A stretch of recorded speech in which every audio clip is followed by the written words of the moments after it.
Policijos pareigūnai sako, kad ieškant Drąsiaus Kedžio intensyviai bendradarbiaujama su užsienio partneriais. Įtariama, kad kaunietis gali slapstytis ne Lietuvoje.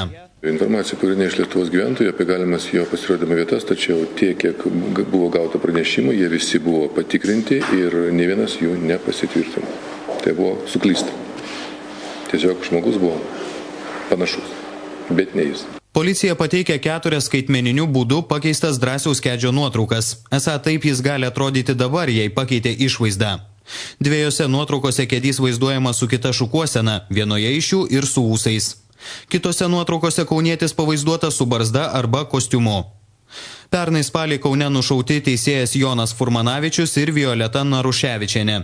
Jų nužudimų įtariamas Kedys. Kaunietis nužudytuosius ir dar kelis asmenis kaltina jo dukros tvirkinimu ir savadavimu. Pasislėpus vyrui paskelbta tarptautinė jo paieška. Lietuvos policijos ieškomiausių asmenų sąraše Drąsius Kedys šiuo metu yra antras. Pirmoje vietoje prieš 9 metus pasislėpė žmogžudys Romas Zamolskis. Pareigūnai pateikė ir jo pakeistą nuotrauką. Specialia kompiuterinė programa Zamolskio išvaizda pasendinta maždaug 10 metų.